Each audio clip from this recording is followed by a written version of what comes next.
Hello students, welcome back to the geography class. आज हम लोग non conventional sources of energy in India इसके बारे में और जानेंगे। लास्ट क्लास में हमने सोलर और विंड एनर्जी के बारे में पढ़ा कि कैसे हम उन एनर्जी को इस्तेमाल करके इलेक्ट्रिसिटी बनाते हैं। In today's class we are going to learn about biogas and nuclear power. So let's start with biogas. Biogas क्या है ये पहले हम लोग जानेंगे। So biogas is a mixture of gases produced by the breakdown of organic matter in the absence of oxygen, primarily consisting of methane and carbon dioxide. तो यहाँ biogas क्या है? It's a mixture of gases. और ये कैसे बनता है? जब ऑर्गेनिक मैटर का ब्रेक डाउन होता है ऑक्सीजन के एब्सेंस में, तो इसमें ज़्यादातर कार्बन और मीथेन होता है। सो this is a biogas. Biogas can be produced from raw material such as agricultural waste, manure, municipal waste, plant material, sewage, green waste and food waste. तो ये ऑर्गेनिक होता है, यानी ऑर्गेनिक वेस्ट को हम का इस्तेमाल करके उसको डिकम्पोज कराते हैं, और ये ऑक्सीजन के एब्सेंस में होता है, एनारोबिक होता है। तो ये ऑक्सीजन के एब्सेंस में जब ये बनता है इसको कहते हैं biogas. Biogas is renewable energy source, और इंडिया में इसको popularly we call it gobar gas because usually we make it with cow dung, इसलिए इसको गोबर गैस कहा जाता है. The biogas plant receive all kind of organic waste. यहाँ organic waste is very important, क्योंकि बायोगैस जो हम ऑर्गेनिक वेस्ट से बनाते हैं, जैसे टिपिकली लाइफ स्टॉक मैन्योर या ऑर्गेनिक इंडस्ट्रियल वेस्ट, इससे ही बायोगैस बनता है. So the manure and the waste are mixed, यानी manure और waste are mixed in plants receiving tank before being heated. यानी टैंक में डालकर उसको गर्म किया जाता है, pumped into a digester and in which biogas is produced. और उसको पंप किया जाता है एक डाइजेस्टर में जिसमें कि बायोगैस बनता है. Biogas is eco friendly. This very important. Eco friendly है. We can produce from the raw material which is available in the nature, organic, इसलिए नॉन पोल्यूटिंग होता है. we can produce in huge quantity and it's eco friendly. so there are a lot of advantages, no doubt, क्योंकि ये non conventional है, इसलिए ये modern तरीका है, टेक्नोलॉजी है, जिससे कि हम नेचर की जो वेस्ट प्रोडक्ट्स हैं, एनिमल वेस्ट, ह्यूमन वेस्ट, इसका इस्तेमाल करके हम बायोगैस प्रोड्यूस करते हैं. so children, this is a biogas plant. You can see the waste is being processed और finally process करके इसको digester में डाला जा रहा है. Here you can see a rotator is there, and then finally biogas is produced and it is supplied.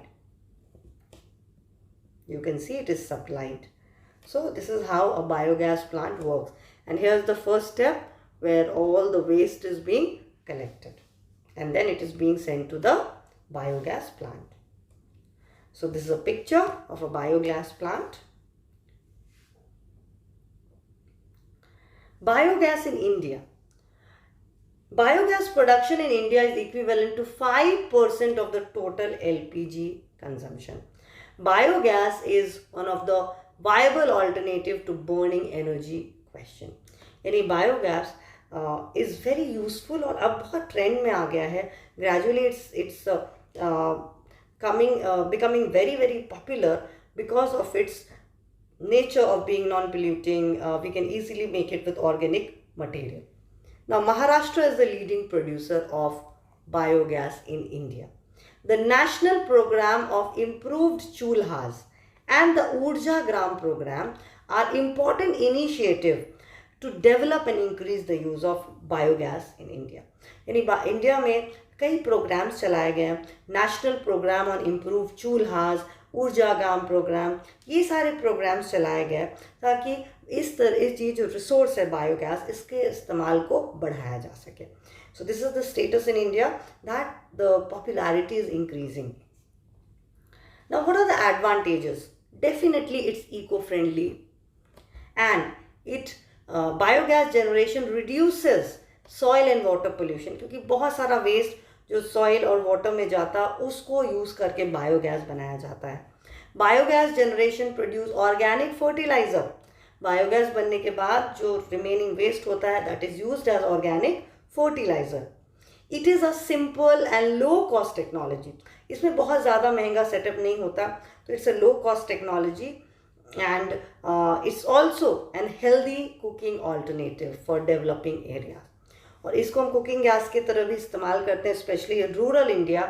So these are the advantages of biogas. So no doubt these are the reasons why it's becoming quite popular in India. The next non-conventional source of energy that we have to learn is nuclear energy. So this is a kind of energy जिसको हम radioactive elements, यानी जो radioactive elements जो radiation emit करते हैं उसको use करके हम बनाते हैं nuclear energy. So nuclear energy is produced by the process like nuclear fission. In this process, the nucleus of a heavy radioactive element like uranium, plutonium and thorium splits up into smaller nuclei. Huge amount of heat is generated and used to produce electricity. यानी nuclear fusion में क्या होता है, एक heavy radioactive element जैसे कि uranium हुआ या थोरियम हुआ, it is like split up into smaller nuclei. तो इससे क्या होता है, बहुत ज़्यादा हीट जनरेट होता है और इस हीट को हम चेंज कर देते हैं इलेक्ट्रिसिटी में. Now in nuclear fusion this involves combination of two light elements to form a heavier element and this is uncontrollable energy. Therefore, nuclear fusion cannot be used to generate electricity. Nuclear fusion में हम electricity generate नहीं कर सकते हैं because here two light elements form heavier element and release uncontrollable energy. इसलिए हम nuclear fission से electricity generate करते हैं and this is nuclear energy. You can see in the picture, in nuclear fission reaction, the nucleus of a heavy radioactive element, it splits up into small nuclei. यानी ये जो heavy है वो छोटे छोटे nucleus में बढ़ जाता है. So huge amount of heat is generated और इसी heat को convert किया जाता है electricity में. So this is the science behind the production of nuclear energy. तो क्या है raw material? What are the raw materials? Uranium, thorium, beryllium. So these are the few raw materials जो कि हम इस्तेमाल करते हैं इंडिया में न्यूक्लियर एनर्जी बनाने के लिए. Uranium is mostly found in Jharkhand, Uttar Pradesh, Himachal Pradesh, Chhattisgarh. Thorium in Kerala, Tamil Nadu and beryllium in Rajasthan, Tamil Nadu and Andhra Pradesh. तो ये सारे जो रॉ मटेरियल हैं इंडिया के अलग अलग भागों में पाए जाते हैं and we use them to produce nuclear energy. You can see the nuclear power plant. This is the picture. Electricity is being generated. This is another picture showing a nuclear power plant. See children, ये बहुत ज़्यादा pollution cause नहीं करता है compare to coal and petroleum, but it does produces a little amount of carbon dioxide, though it is less, but pollution is there. So nuclear power plant in India की अगर बात करें, India's and Asia's first nuclear reactor was the Apsara research reactor designed and built in India. तो India और in fact Asia का सबसे पहला nuclear reactor जो है वो अप्सरा रिसर्च रिएक्टर है. Tarapur near Mumbai is the first nuclear power station in India, started in 1969. तो इंडिया तारापुर जो है मुंबई में, नियर मुंबई, यहाँ पे सबसे पहला न्यूक्लियर पावर स्टेशन शुरू किया गया. You can see the picture. This is the oldest nuclear reactor Apsara. You can see this picture and the next is the Tarapur nuclear power plant.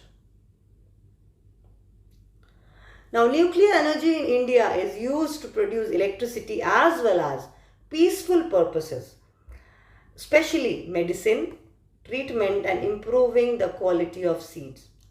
So in nuclear power का सिर्फ इस्तेमाल electricity produce होने में नहीं होता है, बल्कि इसका पर्पस मेडिसिन बनाने में है, for the treatment of cancer and even for improving the quality of seeds.